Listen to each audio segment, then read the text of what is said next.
been working in IT for a long time. Photo editing is one of the major things I did, especially for websites. So I know this subject very, very well. We're going to be using a program called Gimp today because Gimp is free and it has 90% of the functionality of Photoshop. In fact, that's my first slide. But it's got 90% of the functionality of Photoshop, looks just like it. So if you guys decide that you need to go to the more professional Photoshop, all your skills are transferred. It's like going from Yahoo Mail to Gmail, like same kind of stuff. Reasons why? It's a free license for anything. A lot of things, when you work on computers, they tell you that the program's free, and it's great for home use, it's free, but as soon as you decide to use it commercially, $300. But Gimp's license is so free that you can actually sell it to other people, and it's not illegal. I mean, it's the most open license I've ever seen on software ever. Like I said, it's very similar to Photoshop. You go to Photoshop from Gimp, you're not going to have any issues. Like I said, it's got about 90% of the features of Photoshop, and the 10% it doesn't have, you're not going to use. Unless you really get into photo editing, you're not going to use those 10%. We're not even going to get close to major, basically the 10% are masks, and we're not even going to touch on that today because masks are, masks are a mess and take a lot of learning and practice and such. And then it has versions for all three major operating systems: Windows, Mac, Linux. This is what I plan on doing today. We may not make it to the flyer because I know I'm going to get a lot of questions on stuff, and I go kind of fast, so you guys are probably going to have to stop me and be like, what did you just do? So we're going to make a house photo look better. Pulled one off of bad MLS photos that is salvageable because there are a lot of them that are not. And then we'll make a Facebook cover photo because that's actually what I've done a lot since I've been here. I've now made 7 agent Facebook cover photos. So at this point, I feel like there's a real need for that. And then we'll make a flyer, maybe, depends on time. These are the tools we'll be using for the buttons. Rectangle select, ellipse, those are pretty easy. Make a circle, select a rectangle. Pre-select the lasso. I put that on there, but generally as a rule, you don't use that tool. Not unless you absolutely have to. Eraser tool, erases stuff. Fill tool, fill stuff. Color selecting, that is probably the #1 tool you will ever use in Photoshop. Selects an entire color as best as you can so that you can edit that specific color. In fact, one of the bad MLS photo that we're using, we're going to mess with the sky so that we can get it to look a lot better. Move tool, move stuff. Paintbrush, paints. Scale tool, scales up and down. Text tool adds text, and everybody knows the crop tool. These are the other tools. These are just to basically make saturation, brightness, contrast, make the photo look better. Opacity makes things transparent. Guides allow us to make things look more professional. They allow you to snap to things. Canvas size, that's just so that we can make it fit to certain proportions that we need. And just so you know, this is just a quick overview. We'll be in GIMP, and most of this will make much more sense. But canvas size is to fit it to certain things like a piece of paper or a Facebook cover photo. And then drop shadows. This is the most advanced tool we're using today, but you use it everywhere, absolutely everywhere. So it makes everything pop, especially text. These are the common shortcuts that we'll be using. You may want to remember these. You will use them a lot if you do photo editing, especially that one. Undo, take a step back. You can do this up to 50 times before you it won't work anymore. So if you really don't like the angle you went, you can just keep hitting undo, and it'll go back 50 steps before, and then you can undo your undos. This is actually a different shortcut in Photoshop, but it's Control-Shift-Z in Photoshop. Zoom in, zoom out. It's also Control plus and Control minus. Select all, invert selection, select everything you're not selecting. Copy, paste. Everybody always asks why paste isn't Control P. It's because that's print. And then If you're on a Mac, instead of Control, it's Command. Layers. This is the hardest concept for most new people who are photo editing to understand. Essentially, when you work on a photo, you work in sections. So like your text will be on one layer above everything else. Then you have your background, and then whatever you're working on in the middle as well. Like I said, it'll make more sense when we get into it. So let me add something. So do you guys remember the old projectors that they had in schools where they had the pieces of clear that you could lay? Think of it like that. You have the first one, and then you can either write over the top of it, or you could put another one on top of it and write over it, and then you're only messing with that one layer. Yeah. So that's the easiest way I found to explain it, is you have those pieces of transparent paper where you can see through them, and you just make adjustments to certain layers rather than impacting the original. And one of the other things I would like to add to that is the transparent pieces are different sizes, which really messes with people in the beginning. That's it, because we're going to just dive right in, like I said. So we're going to start with this awful house photo that I have, that like I said, is salvageable.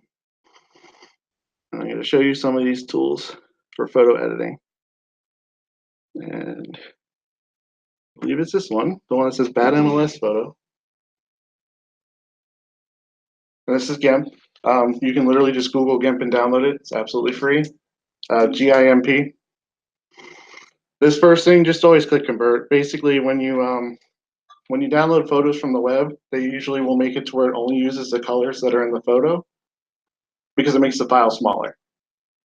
When we're working on it out here, we don't want that anymore. We want it to be converted to all the colors again. And so we're going to start.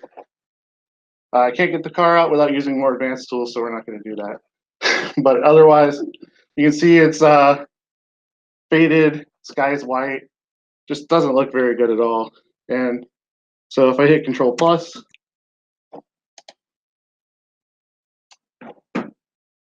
you stop. Oh, they changed it. Well, controls, and then holding Control and then scrolling in, I can scroll on specific sections. Right now, right here, since the people online can't see it, that's the only layer we have. These are layers. This is where that's what we were talking about. Okay. So here's my color selector tool. So I can select all the sky right away. Don't like that sky. Then I can just get rid of it. Oh. All right. So I did mess with this, but apparently it didn't carry over. So a lot of times images do not have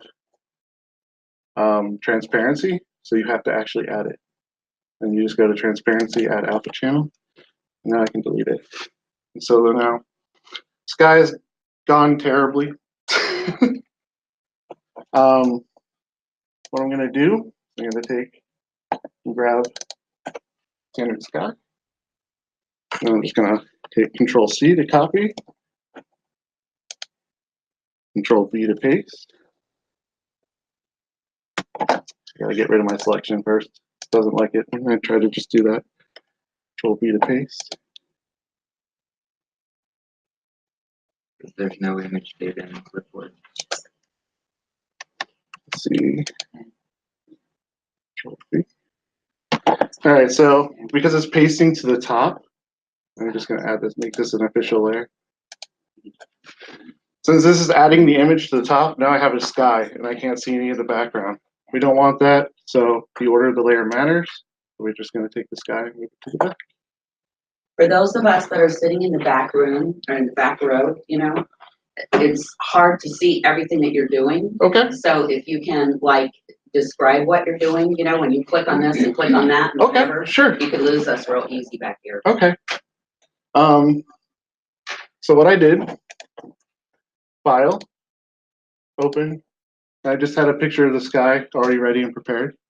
So I You open. can grab these out of Google. If you just do like sky stock photos, Yeah. you can grab them. The biggest thing is just to make sure you see this picture is 852 by 480 pixels on the right hand side. We'll have some that are 100 by 100. Those are just thumbnails. So you want to make sure that you grab a bigger resolution photo. Most of the time you're going to want to go into the actual photo. Like you click on the page and you click, well, you know what? We'll just show you real quick. Yeah. So Greg, if you're shooting our photo though, if you're shooting our photos, Then I do all this. thank you very much. I'm just saying, This is for you guys that want to shoot your photos, which you absolutely can. I mean, real estate photography is not terribly difficult.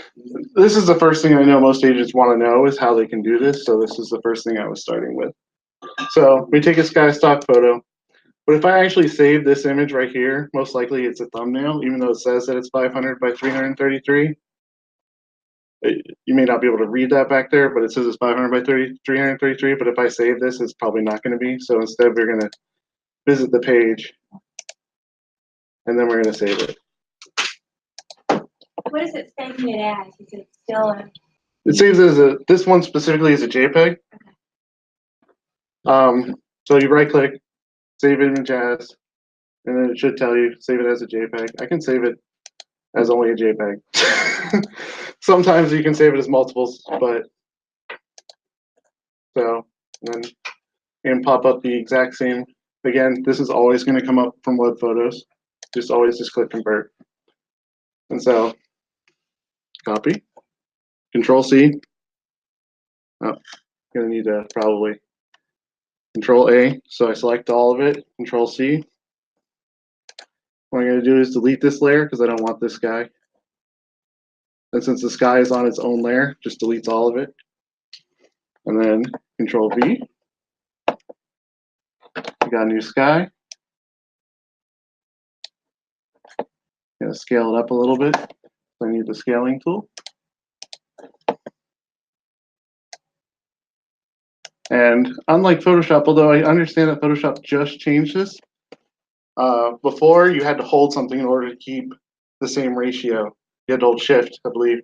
This program, by default, don't have to do that. Just drag and it'll force it. Like, I can't make it longer or wider. I actually have to hold something to do that and ruin the picture. Because if you do it like that, the picture gets all nasty and doesn't look good. So if you want to do that, you hold Shift, by the way. So take that over here, we right click, and then say to new layer. And then again, same issue. This layer is in the front. We don't want it to, so we drag the layer down to the back. When you pull an image off from the image file like this sky, is it important to get an image that isn't copyrighted? Because I know a lot Absolutely. of them has like it's embedded right in the image, and I could never get it off. The watermarks? Yes, the watermarks. Yeah. It's generally a good idea to not get copyrighted images. There are actual websites. I believe Shutterstock. All their stuff's free. Yes. Yeah. So things like Shutterstock, if it's not watermarked, it's open licensed use, so you can use it. For things like a sky, it's really hard to get a copyright photo of a sky because prove that it's your photo of a sky and not 10 million other people's photo of a sky. Now for a house, though, you may want to take actual pictures of a house if you're going to do it, for example, because it's very easy to prove that this was another photographer's house. But generally for skies and things like that, you're fine. And so now we have all this white space, which, everybody hates white space because it, looks terrible. So the easiest way to do that, we go back to this layer because you only work in the layer you're selected on. So I have to select back onto this layer in order to work in this layer. I'm just going to start erasing stuff. This is the hard way to do it, but this is the easiest way to explain. So then I can literally just start taking out the white. And I messed up, so Control Z. Oop. It moved my layer back. And that's another thing. And I'm working on the wrong layer now. That's another thing. Let go of your mouse button from time to time so that it can, if you do mess up, it'll only go back that little bit that you let go at. Can you change the size of your brush in this program? Oh yeah, right here. Oh, okay. So here's the brush size. Yeah, it's a little different. But if I want to make my brush a little smaller, that's actually about the same size. Make it really small. barely see it now.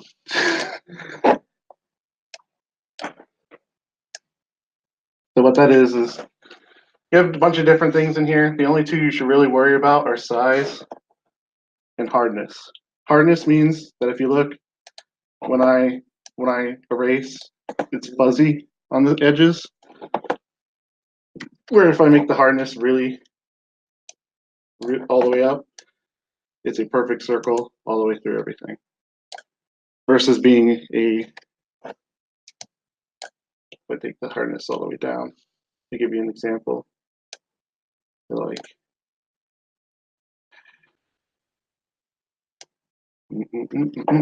some of this does require some experimentation. You'll see how fuzzy it is around the edges, especially if I zoom in. You can see how much more fuzzy that erasement is. All right, so take those back. But you can see just by deleting how much better that house edge looks. Now, the most important thing that I find a lot of photos, and these are the magic buttons here: colors, saturation. And what we do here, just up the saturation. Makes everything pop a little better. Now the rule is the same with makeup. Enough to where it highlights everything, but that you can't tell that you're wearing it. So, looks good to me, but if I really want to, I can just keep doing it and just keep repeating it. Make the house a lot brighter, a lot nicer looking. Now revert back and show us what it looked like before you did that. Okay. See how it makes the image. But again, I'm going to show you because I actually have a photo. A lot of people start to learn this stuff.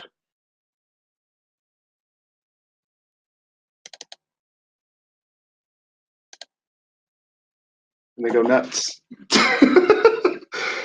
And so don't do stuff like this. I mean, I can go and trim the entire edge of the house if you want to show. For over here, there's my eraser. Busy sometimes. For over here, make my brush a little bigger. Because this whiteness is actually going to be hard to get rid of. A lot of times it's just easier to just get rid of this whole section. And I made the brush really hard because I was trying to get rid of all that. And then just start edging it out.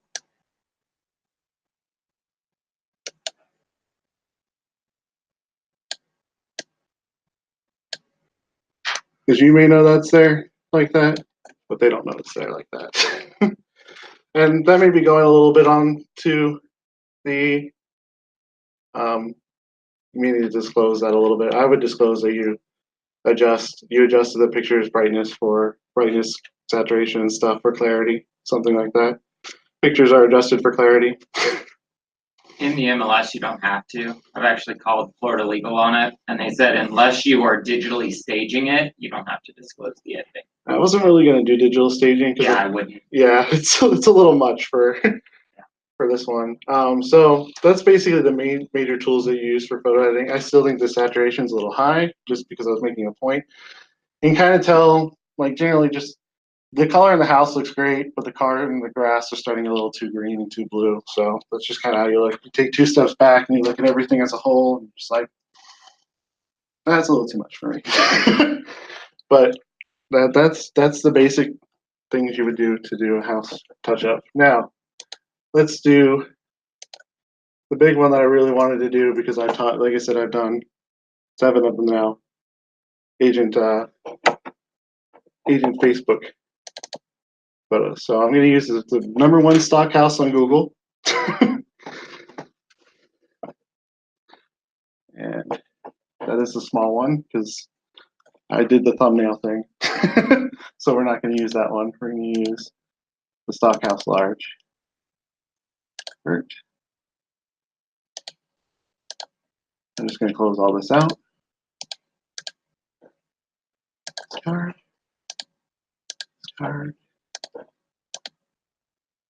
This is just to make my computer run faster. All right, so first thing we need to do when we're using anything on the web, you're putting into it, you're going to ask Google the dimensions.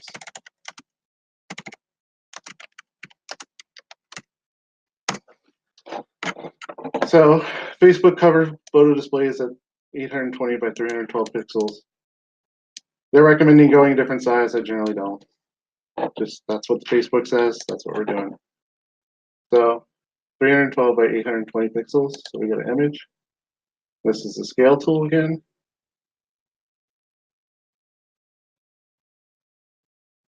Yeah. Sorry, I'm working from this angle. So then we're going to change. So 820.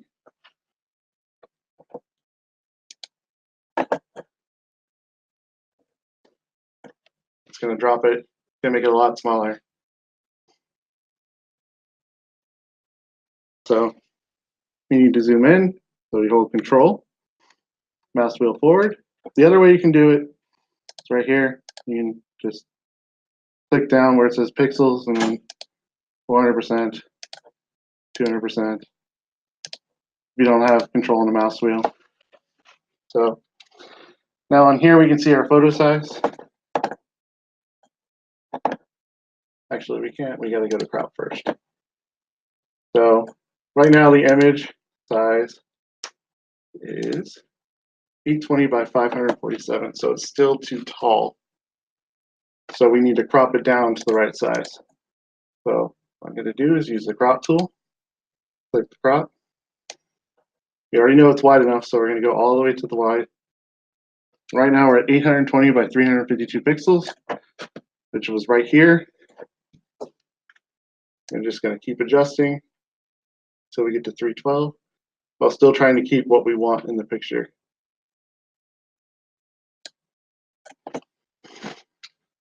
So when I actually go to the crop, you can see 820 by 312, which is the Facebook cover size photo. I adjusted it at the last second, so this takes a little bit of finessing. And then we're just going to crop it.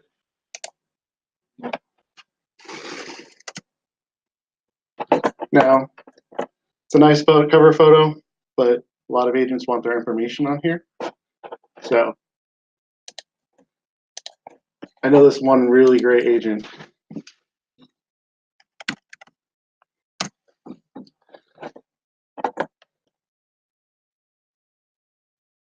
Meet our team of professionals.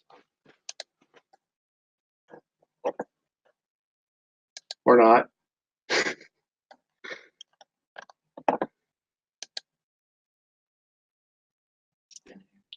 What? It's spinning. But I want to keep clicking it because that makes it go faster. Let's go with, no, it's going to be a B actually.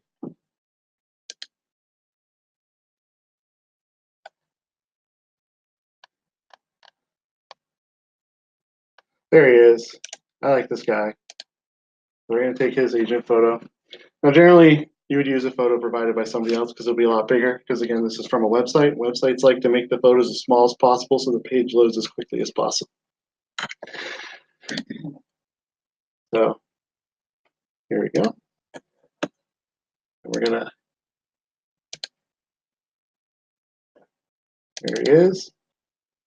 Here's our agent. Look at him there.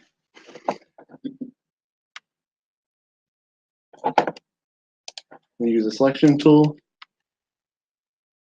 Control A, select all. Control C, copy. Control V, paste. Now we have Greg Blackwell on our page. Now, don't think his ego's that big, so I'm not going to put his picture to that size. Put him over in the corner over here.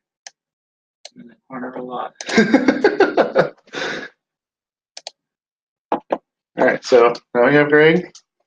Now we all like circular photos for our And the ellipse tool does not do what it should for the first. Nobody likes anything but circles, so you gotta hold shift to make it force it into a circle. So now we have a circle, but we don't want to actually mess with the stuff inside the circle. We want to mess with the stuff outside the circle. So invert it. Now it selects everything outside the circle instead. And then put you. So now I gotta undo all that. Layer to new layer, because I only want to work on this picture, not everything else. Now back to the circle.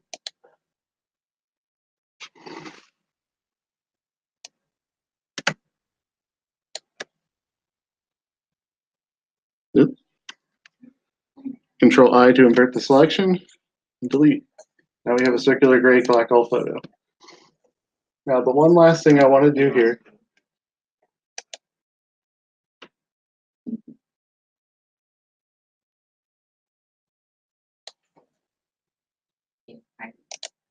image, we're going to make guides. We're going to make new guides from the selection. What this does is allows us to align text and stuff right with the image. This is the only thing I absolutely hate about Gimp. It sucks with text. Do like gray, black hole, Control A.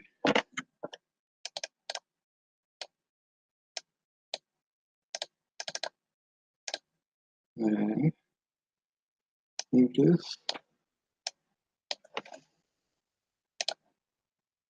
Selecting the move tool, and it's on the wrong layer.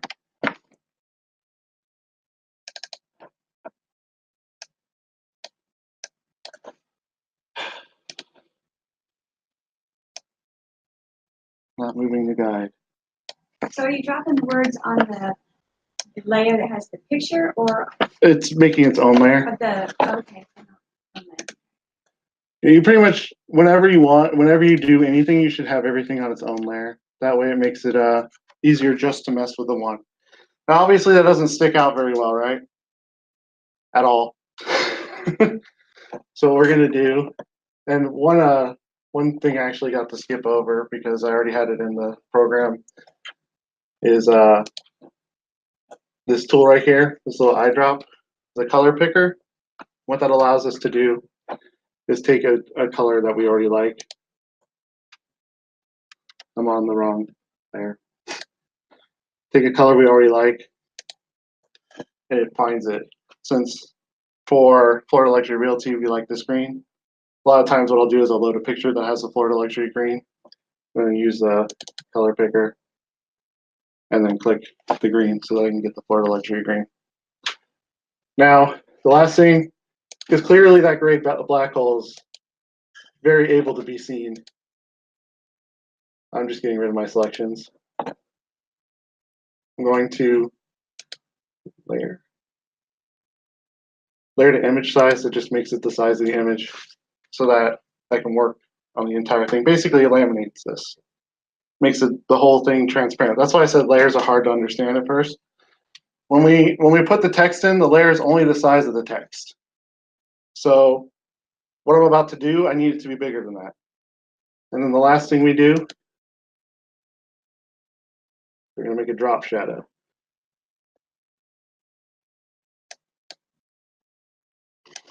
What this does, I'm going to get rid of the blur radius. You don't want a blur radius. So you can now see a shadow of gray. Then I'm going to move it.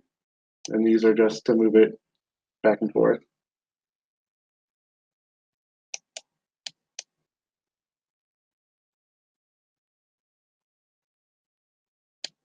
And make it, and this makes it less transparent. And that makes it pop up off the back. Now specifically, Florida Luxury likes this, where we take it and we make it white. And then we blur it. All of a sudden, that great black hole. You can do that for everything. If we wanted to, we could add realtor, his phone number, all that stuff. Just same process, just make a text layer.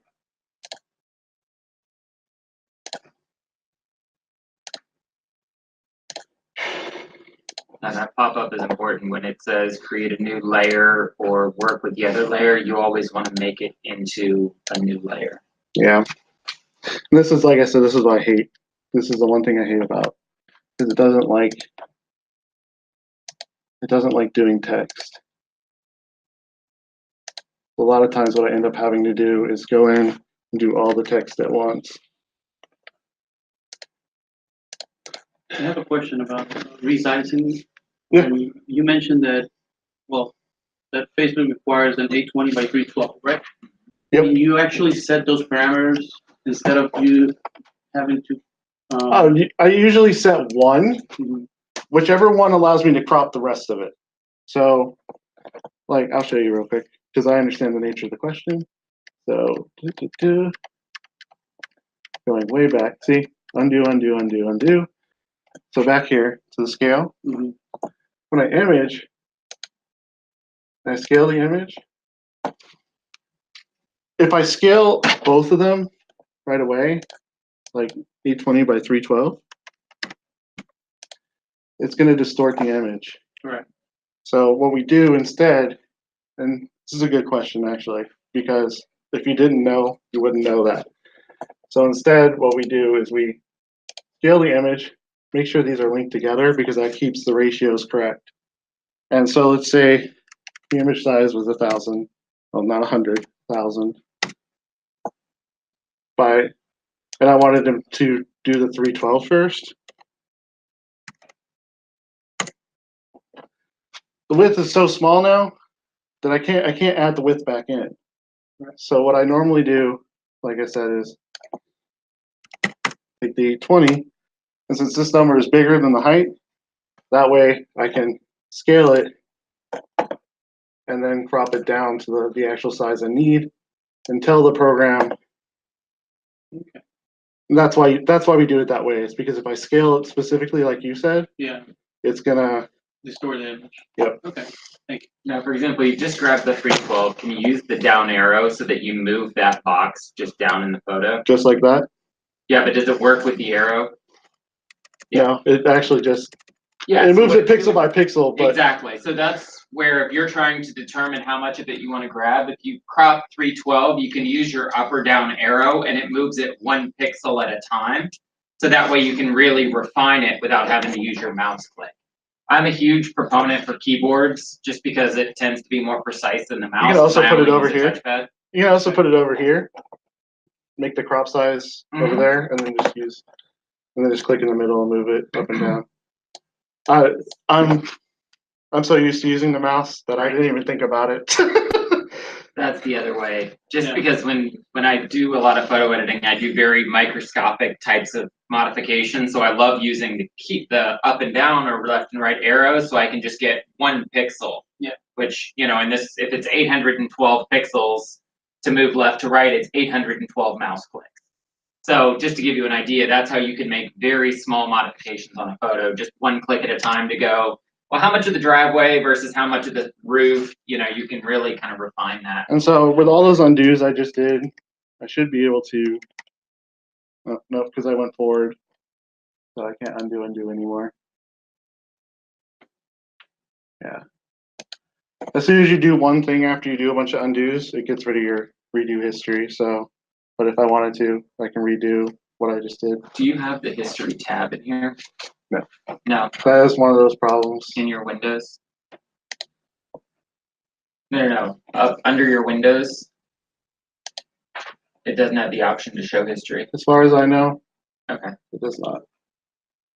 Because that's one of the things I love in Facebook or not Facebook, in Photoshop, Yeah. is over on the right where he has the filters and things, it's actually a history. So if I want to go back to a previous click, you just go in and look at that level. The closest I got is over here, Okay. which is the undo. This is our undo history, but it's not nearly as robust as Photoshop's. That is an issue. But again, these are all beginners, so I wanted to go with the free program Absolutely. because you want to learn The basics of before you start spending. Now, my understanding is you only pay $20 a month now, because when I bought Photoshop, it was $800. Correct. and it is. Okay, it's still $800 plus the 20 a month. No. So they have what's called the Creative Cloud. So basically, you can get Photoshop and Lightroom and Illustrator, and it's like $20 a month. You pay access. Okay, Yeah. You don't get the software. I get it. It's It's like a software as a license. service. Right. Yeah. So every time they send an update, they give you the updates. Yeah. You're always getting the new version. Yeah. Before, when you bought Photoshop 5, when Photoshop 6 came out, you had to spend the next $800 and buy it again. Yep. Well, So, it's 500 as long as you update it right away. Otherwise, there's 800 again. But yeah, I just keep with my $800 Photoshop and the time. But like I said, there are some issues with it being free. Now, if you wanted to change the sky in this, like the pinks in the top left, could you change this over to? Normally, what I do is if you use the color selector tool, this is a feature Photoshop doesn't have as far as I'm aware. Mm-mm. When you click the color selector tool in Gimp, you can actually drag it to make the tolerance change with it. Well, now Gimp is, yeah. So you can actually drag the tolerance. This is actually a feature that is exclusive to Gimp that Photoshop doesn't have yet, where you can literally just, and then if you hold Shift, you can just add more to your selection.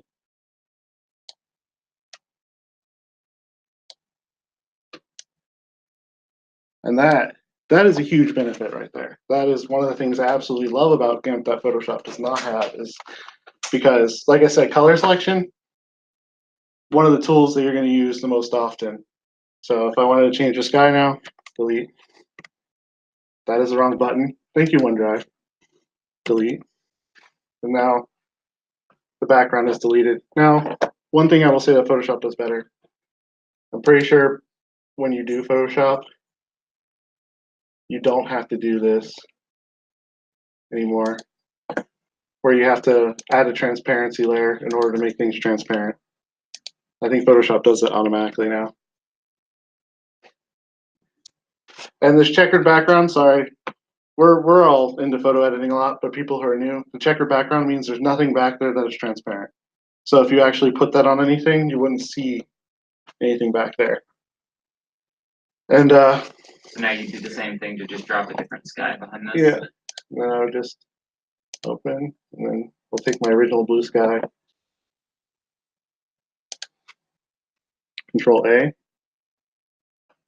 Control C to copy, get rid of my selection, so select none, Control V, and then right click to new layer, drag the layer to the back, and new sky. And this one actually goes a lot better because I can get the white out a lot easier. But that's how you do skies. Do you want me to keep doing the Facebook cover photo? I mean, I pretty much covered all the tools you're going to need, or Do one more, but do it where it's like more of a landscape type photo where you could put your tech. Like, do you have any beach photos or anything like that? Or something? I can grab a beach photo. I mean, because that's typically when agents are setting up their, Facebook business banner, they want something where they can put their information on it, but it's still some sort of.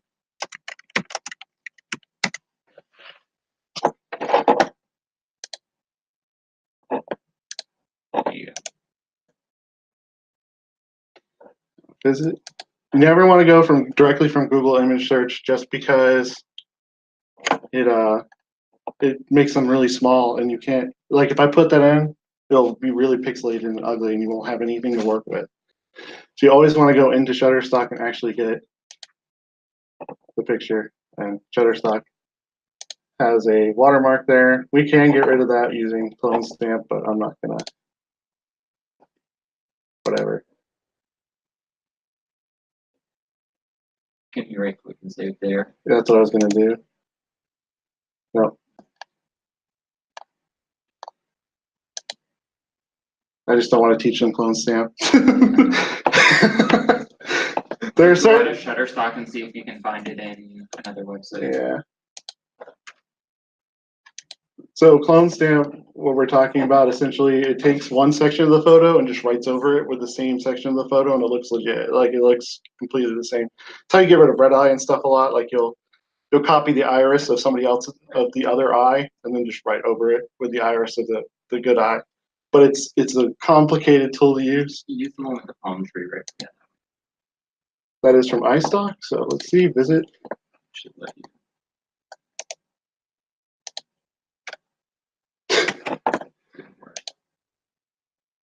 Well, Grab just the one off Google. I mean, normally we wouldn't do it, but for the purposes of the class, just right click and do Yeah. this one. okay. So.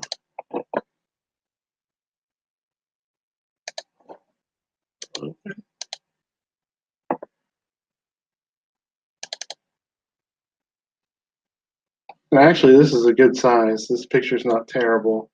A lot of times when you pull off Google, it's a lot worse.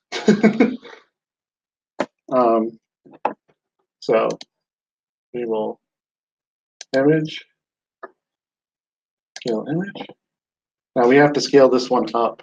So because this one is smaller, we're going to change the width back up. So it is going to get a little pixelated when we hit scale. But it's always better to get a high resolution image. Yes, Scale always, it down. always better to get a higher resolution and scale down. Because if you look now, like just Yeah. looking at the pom-pom leaves, you can see how fuzzy that is. 100%, always go with the largest images you can. Always, because it's better to have way too much information than way too little information. Because when you're having to scale things up, it looks way worse. In fact, for your graphic designers, if you guys use graphic designers at all, make sure you give them the biggest photo you have. Because nothing pisses them off more than being like, you gave me a photo that's this big. And then I'm trying to like scale up and make it look good, and they're gonna just tell you to bring another photo. No, luckily now phone photos are pretty big, and so if you send them a phone photo, you're probably good. Although, make sure it's done well, not blurry at all. All right. So, anyways, we scaled it up. Now we have to do the crop again. So.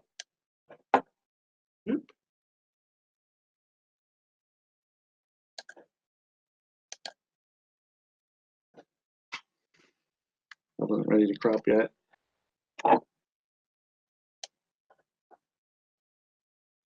Three, 12. Look at that. Perfect. And then enter, crop. And then we'll just take Greg again. Control C. Wrong photo. Just gonna get rid of that. Discard. Control V. Scale it. Scale tool. Scale it down.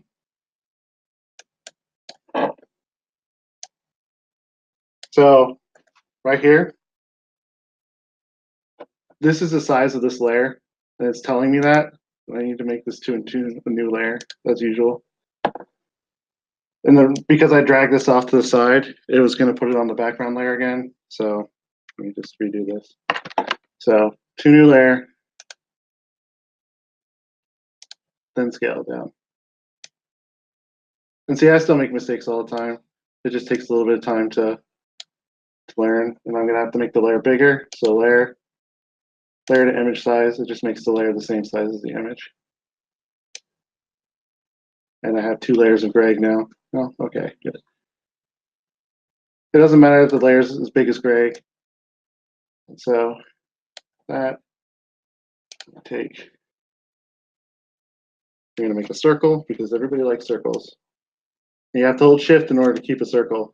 Otherwise so right now I have it circled. Otherwise it does this. So when you're using the tool, you have to hold shift in order to make it a perfect circle.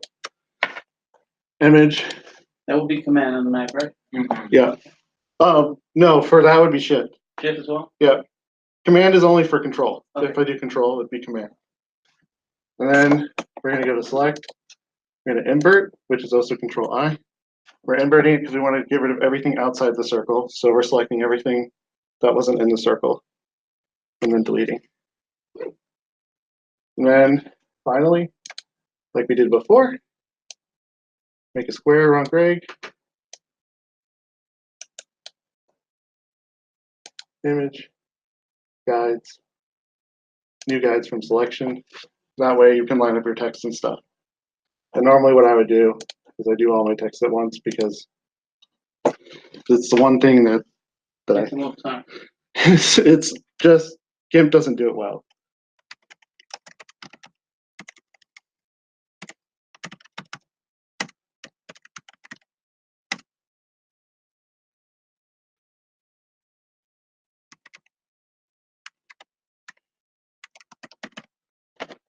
And You would do all the text and then just resize them, right? yep, it's just easier because Gimp does not like. Oh, I see. Okay.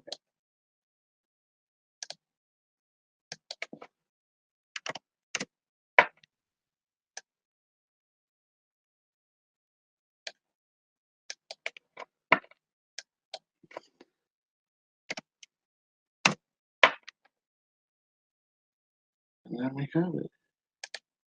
And then, like I said before, layer to image size, tools, no, filters, light and shadow, drop shadow. You always put a drop shadow on stuff. It makes it look so much better. Even though this comes out pretty well on this particular background, just Make it look like that 3D. exactly.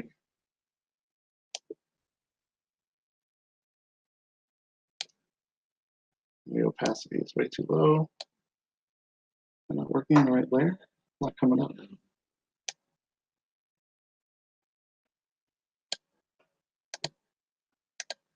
Okay.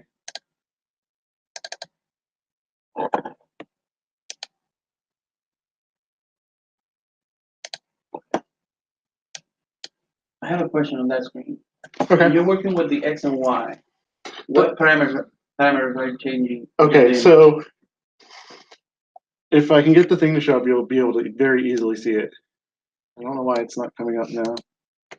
Can you hide the back image? Like Yeah, turn the photo layer off?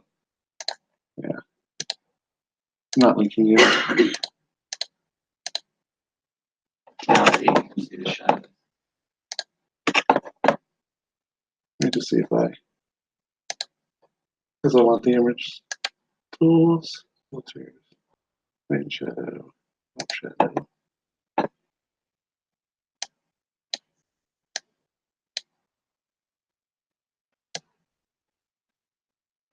I'm not sure why it's not coming up. I think you're working on this. Yeah, it looks like you're outlining the photo Correct. rather than the text. So see if it's pasted. That's a bigger one. What's the next one? Oh, That's just a pasted layer. This is the gray blackout layer. yeah. I'm not sure Hit what. Control A. Oh, I know why. I know why. You can only work inside your selection. Okay. And So you need to select all? if you don't have a selection, it just assumes you're working on everything. Oh, okay, I see. But because I was working inside that one selection, that's why the drop shadow wasn't coming up. Like I said, even we make mistakes, so So you just went to image or select and then select none, yeah, right? select none. Yep, sorry. So you can only work it inside your selection. If you don't have a selection, it assumes you're working with everything on the layer you're on. That's the important part. Because people will be like, it's not working for what, I'm trying to erase. Like if I show this layer, they'll be like, I just want to get rid of that cloud. It doesn't work because you're not working in that layer. I'm working on the gray black hole layer. All right. And so anyways, Make sure your layers are. yep. And always make sure they're in order. The top one's on the top, the bottom one's on the bottom. Because otherwise I just overwrite everything. Yeah. That makes sense. All right. And then so back to the drop shadow. Always want to drop shadow. It's one of the tool rules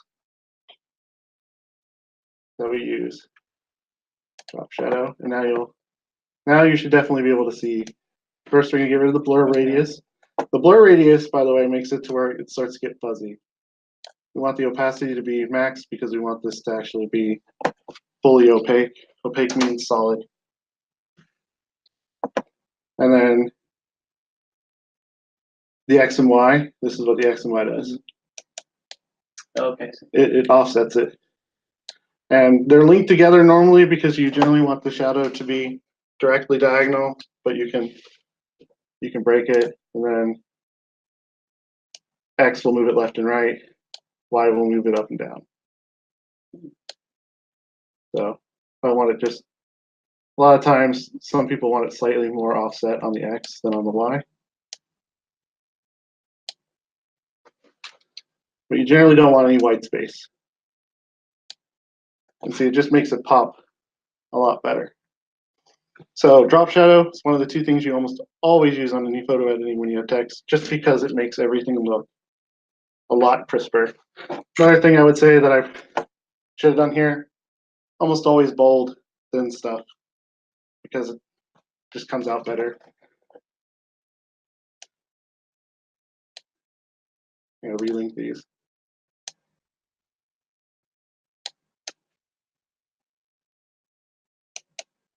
You have to get it really close in order to get these to look good because they're not bolded. So for thin stuff, generally, bold it. Yeah, sorry. And then we'll get Greg's picture back on here. And nobody can see these guides but you when you make the picture. So now we have Greg Blackhall's Facebook photo, except for one last thing we have to add. And this is just because, and you can lift this straight up from Google. Just look up Florida Luxury Realty. And again, this is transparency. That's what the checkered is in the back. So apparently I applied a drop shadow, so we're gonna get rid of that. Go to a selection, Control A to select all, Control C to copy, Control V.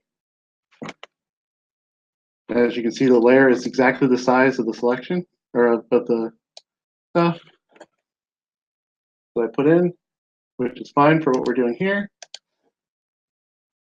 And then I'm going to scale it down because I don't want this to be bigger than Greg. And scale. And then you have a Facebook cover photo.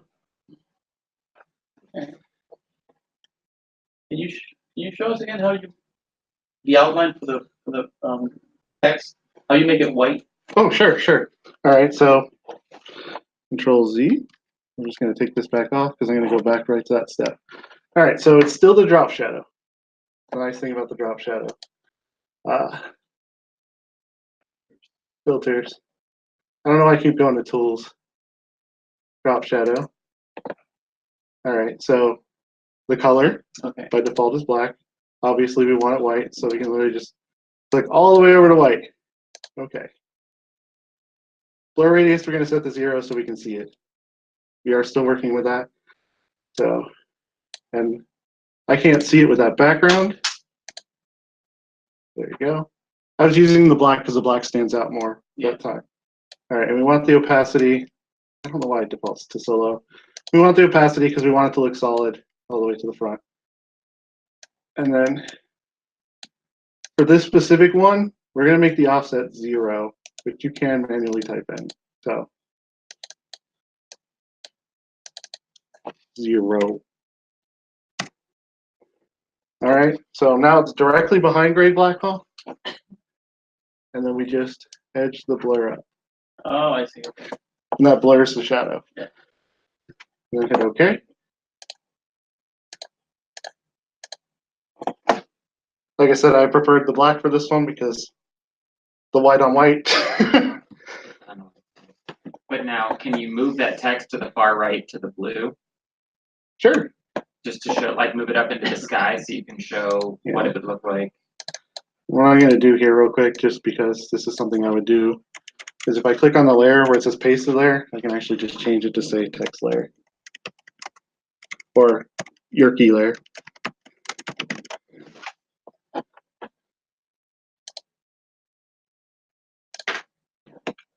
Select tool.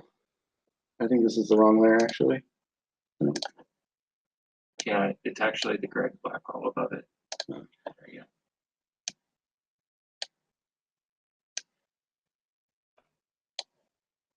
We'll move it. No, it's not the gray black. No, you clicked on the bottom layer. Oh, okay, I see it now. Or no, it's just that's why I don't like When text. you moved it. This is why I don't like text in this program, but that's the one issue with it. There we go. Grab gray black hole. So now you can tell when you move it over into the blue, that shadow becomes much more prominent. That's why when I put it on there, I did this so that you could see it. Like all those layers, and another thing is, all those layers are still there when I do that. When I delete stuff, it's just you don't see them anymore. They're just hidden from the screen. Yeah, so that eyeball is literally seen or unseen. It doesn't actually delete anything, it just makes it as to whether or not you can actually physically see that layer. Okay. And there is one last important step. 90% of you, let's bring this back. 90% of people, they want to just go to file save. Problem with that, that's saving it as a project for you to work on. When you're done with everything, this is what you want. You would actually go to File, Export, and that exports it as an actual photo. If you just save it, it's going to make it so that Gimp you can work on it more in Gimp, but it's not going to be good for anything else. Can you use save as and save it as a JPEG? You have to export it. If you save as, it's just saving it as a different name. Do you have to select all before you export? Like in editing, like in video editing? No.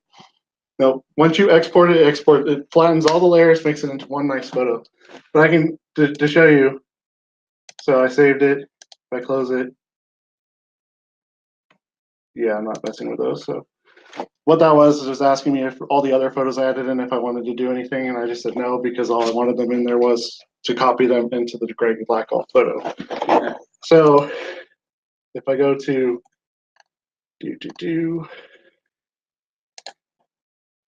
Explorer, Documents, Real Estate Stuff.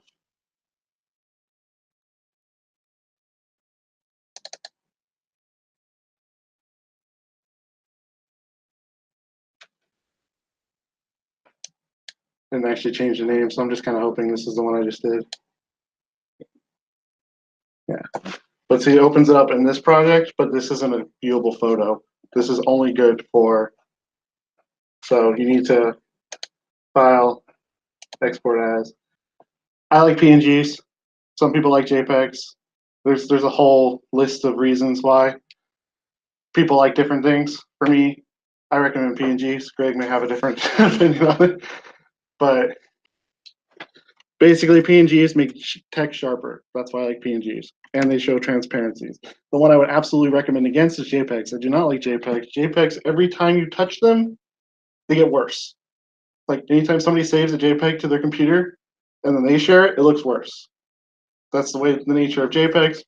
Don't mess with it. So,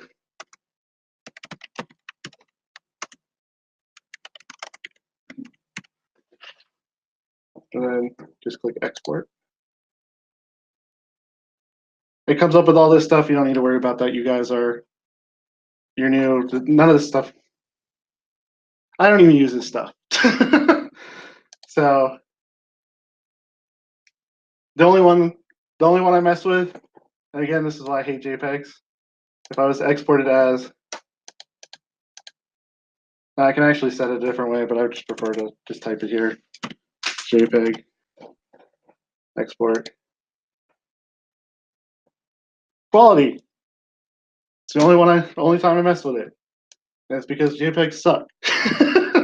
They lose quality. Like I said, every time you mess with them, they lose quality. The problem is when I slide this up here, it makes a JPEG like 3 times as big because that's the way JPEGs work. I don't want to get into the nitty gritty of them, but I mean, there's jokes online. Oh, another joke. Don't use Comic Sans. Yeah, a lot of people when they first start photo editing, they're like, everything must be Comic Sans text. Don't ever use it. Makes you look really unprofessional. So anyways, we look over here. I should now have, I gotta refresh it probably. No, they're right there. Cover photos. Oh, there. One's JPEG, one's PNG, but I don't mention which. We can probably figure it out by just looking at them.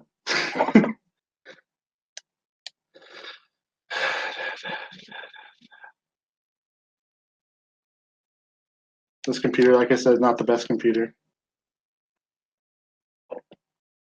So this one is the JPEG.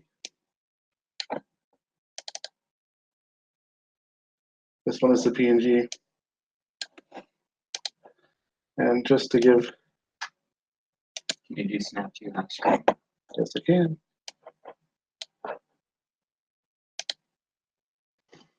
Even when I put it at 100% quality, I can kind of tell the difference already in the G's. It's not that big of a difference, but even still, you can kind of tell. That's why I just don't like JPEGs. JPEGs do stuff like the shore better than PNGs. But for text, they do text awful. So now I can do a flyer, but we've been here for an hour. So if you guys are still interested in seeing, Yeah, it's very good. okay. Like I said, that's why I was kind of like, I know how long it's going to take. So I got to reopen Gimp up because I closed it.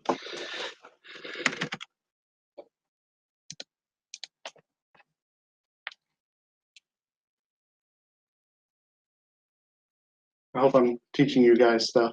You are, you're doing great. Thanks. And I'm more than willing to teach more advanced stuff, but I was trying to keep it as simple as possible because I know even this is, especially the layers, people have a really hard time. Well, it's a little confusing at first. Yeah. All right, so we're gonna do a flyer. First thing I want to do, actually, image. Oh, it's gonna make me have to load a photo first. Image. And where are you? Stockhouse photo. You use the same stockhouse photo. And again, like I said, every web one comes up. Don't worry about this, just convert. Image. We're going to change the canvas size because we're doing a flyer. The standard sheet of paper is 8.5 by 11 inches. So we're going to change this over to inches. Break that. 8.5 by 11. So here you can set your parameters. Yep. And so this is a sheet of paper right there. That is a standard sheet of paper. Generally what I will do next, make guides by percent. The reason why I do this is when you print something, you want margins because your printer isn't perfect. It's going to load the papers a certain way. So usually I give 5% on each side. So 5% guide.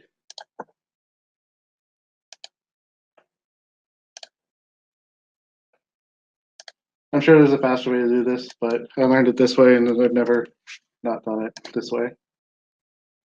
95% guide. So that way you can set bottom and top. Okay. Yep. And then same thing for vertical. Oh.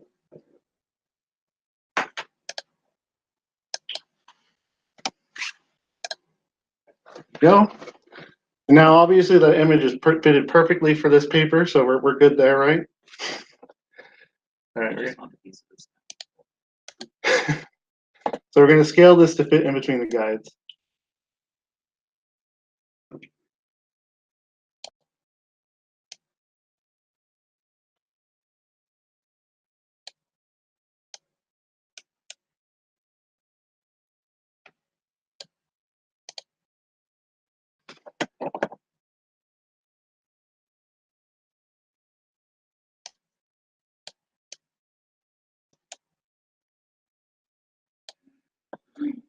That's good.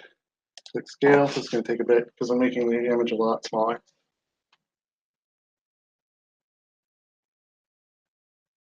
Now, can you zoom so that the 8.5 by 11 fits onto your? That's what I was gonna do next. All right, so again, you can use the bottom here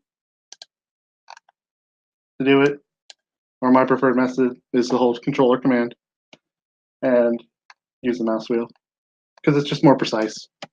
So, and I actually need to scale this a little bit more. One thing I will say, if you're scaling stuff, only scale it once or twice. If you have to scale it more than that, undo it all, start over. If you keep scaling it, it keeps making the image look worse and worse. So, scale size. We're gonna get it right down to the guide size.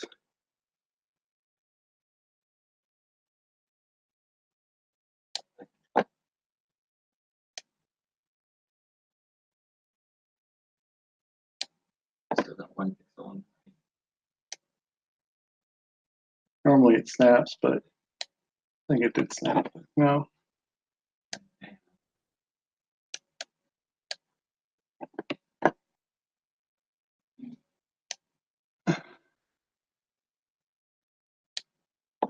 And this is where the keyboard left and right gets really helpful because you can just move exactly 1 pixel at a time.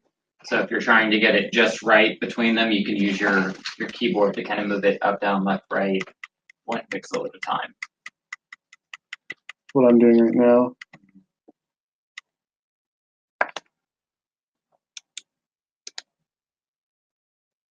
So you can already tell since I scaled it twice, it's getting a little fuzzy right here. Right? Sorry for if anybody's online right there. You can see that's why generally when you scale things, if you have to scale it, do it once. If you have to do it more than once, undo, start over, do it again. Don't keep doing it because eventually, like, if I just keep going.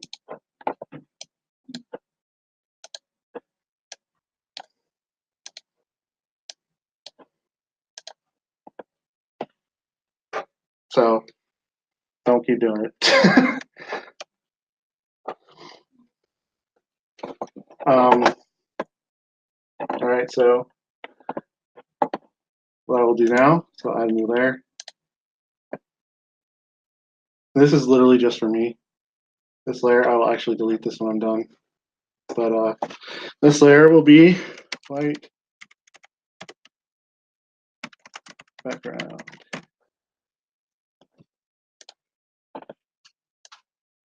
Then I'm going to use the fill tool, fill, make everything white so that I know that I'm working on a white flyer. Now here's the thing at the end, and I want to delete this layer, otherwise it will try to print white through the whole thing. So, but when you're working, you kind of want to see the white. You don't want to see that transparent part. So. Especially as you work with text, you want to see how it's going to look on white paper. Yeah, exactly. So, and I'm pretty sure there's a setting in here, but it's not in the same spot as Photoshop, and Photoshop's what I use majority now. But this works. And so, again, we'll use our lovely broker, Greg Blackwell. We can do Control A. Sorry, we gotta go to a select tool first. Control A, Control C, Control V. Right click. It's a new layer. Generally, as a rule, like I said, make everything on different layers. Anything you do, different layers. That way, when you want to go back and work on it, you're only working on that. There are exceptions, but generally, that's the rule. Put that up here. Let's get a circle. So start the circle selection, hold shift to make an actual circle. Put that there. Select, invert the selection because we want to mess with everything outside the circle, not inside the circle. Everybody likes circles. And then if we really want to, because on flyers I like to do this a lot more, select border, make a 10 pixel border. And then red. Make a new layer for this. Border.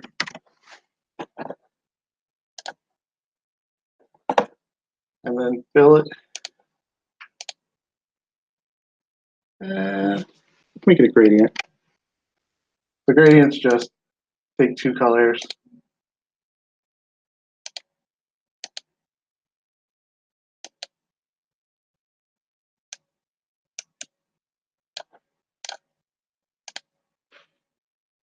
Those are too close.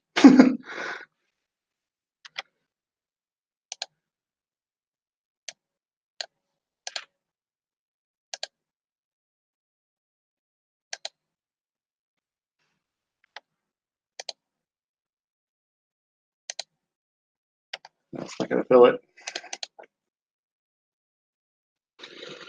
I think when you went back, you undid your lid. I did. You're right.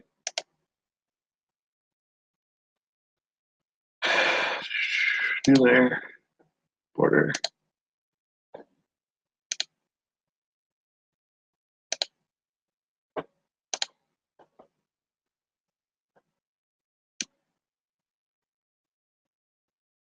There we go.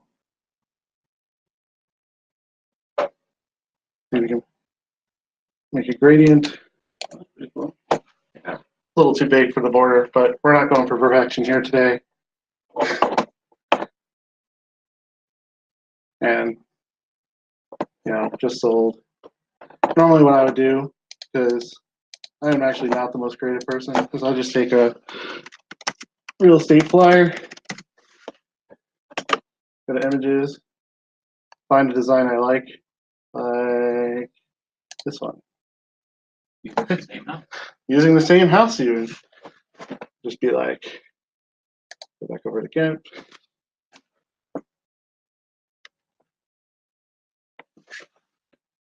Take my, gotta get my polygon on. I don't really want to use that.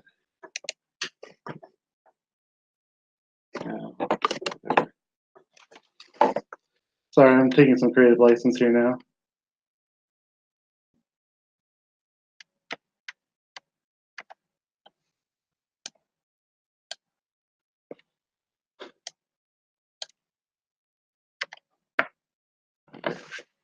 Try to make it simple.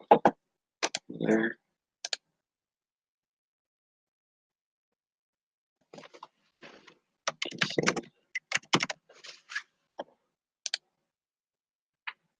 Then in front, fill with gray.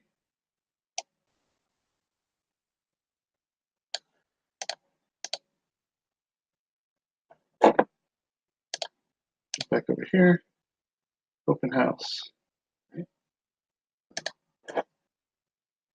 Make it more blue. More blue.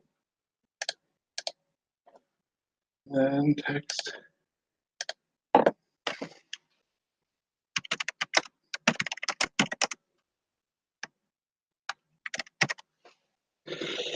Change the color to white. Drop it down to 30. Move it.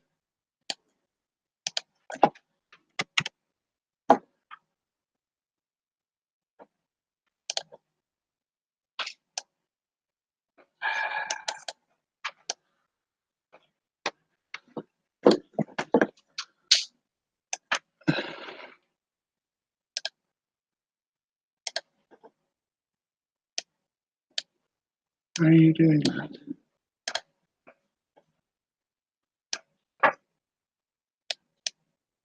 There we go.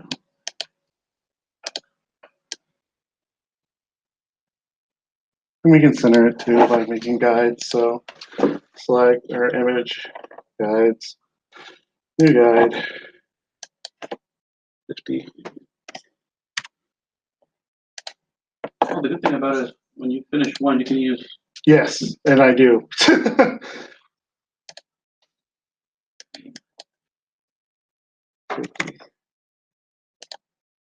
that last one was the guy. Mhm. Can you copy, like, when you're finished, can you copy everything and just, Yes, you can. like, um, That's what I did for the, duplicate yeah, that's what I did for the, most of the agents that I worked on. mhm. All I did is just take everything they, already did and just delete the picture, delete their information, Yeah. put the new Okay. information. That worked, that's easy, It makes it a lot faster Yeah. the second time around. especially if you have a lot of property. Yep, so, Well, and the good thing is, if you create a flyer like this, you want to keep all of your marketing consistent. And And it's this one- something we cover in our branding class, is you wanna have a consistent brand. Yeah, So if you have a style, and they say the same thing with like Instagram influencers and things like that, if you have one, and I'll just use the Valencia filter because it's the only one I know. If you use the Valencia filter, you need to consistently use the same filter so that everything looks consistent. mhm. It's the same thing with your flyers. If you create one, change your house picture, obviously, but keep your template and your basic formatting the same Yeah, so that it is your consistent marketing. And people can look at it and go, oh yeah, that's Greg's listing. You know, okay, that kind of idea. yeah, and then they, for this one, it had a bunch of interior images. I'm just gonna put a bunch of random images in here. Just cause I don't wanna go looking, so.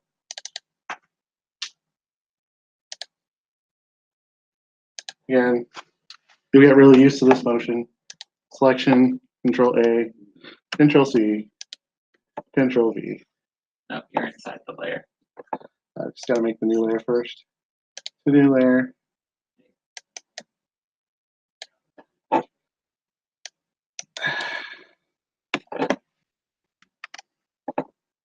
Move.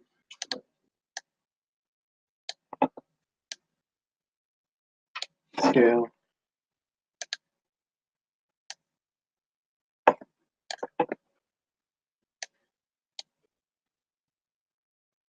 Kind of keep-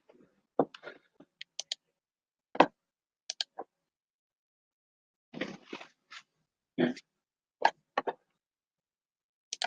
And then you would just create like a new text box for 3-bedroom, 2-bath, 2,000 square feet, Yep. whatever. And I mean, to be honest, I prefer to do flyers in Illustrator, but it's just to show that it's very possible to do it okay, in Photoshop. Like remember, it's all about layers. You know, everything just kind of builds on one another. And then like this, you're like, oh, I want the open house to cover the photo. You Yeah. just move that under the blue box and move it down 2 layers. And one thing you have to do in here a lot is One just more. just keep moving There it you go. down. So now you can adjust it. You know, okay, well, if I wanted to move the picture down 2 pixels or whatever to, you know, get it to the box, doesn't cover the top of the roof. You know, those kind of things. Hmm. Or maybe you do want it to cover a little bit. Right. Another thing, the other thing I was always taught when you're doing flyers is to put a border. It always looks better just to have a nice simple border around your. tied everything up. Yep. Mhm.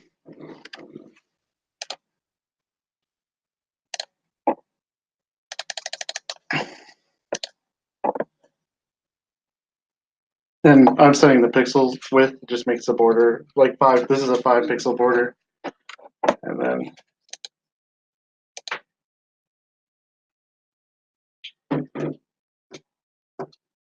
you're hitting the black for me.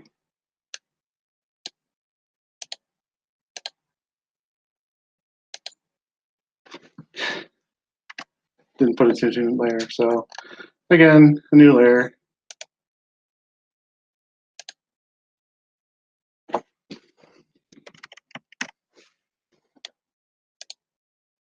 I think I just hit You cancel. just hit cancel.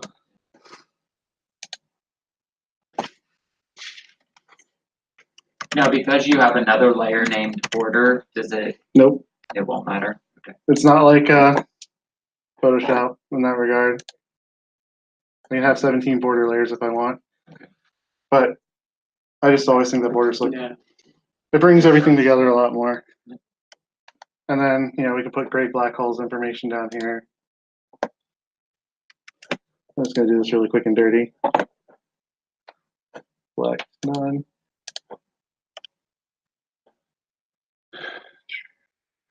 And again, always to do layer.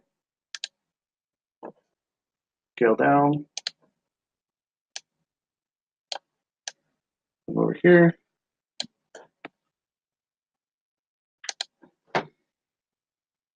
May actually keep the square this time, just because this is a really boxy flyer.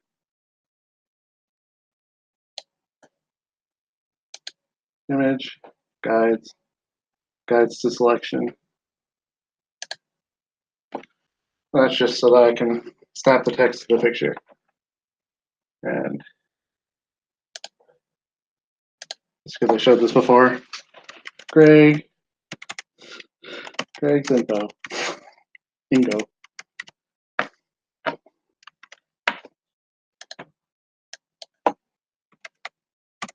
That makes sense. Yep. Then you can just tweak it to your liking and to your style. Mm-hmm. And Okay. I think that's a good show of all the tools, yeah, that you need for Photoshop. I'm sure we're gonna upload this to the, Yeah. because you're probably gonna want to watch it a couple times. I know how these things go, especially when you're like, oh well, how did you do that? Again, I forgot.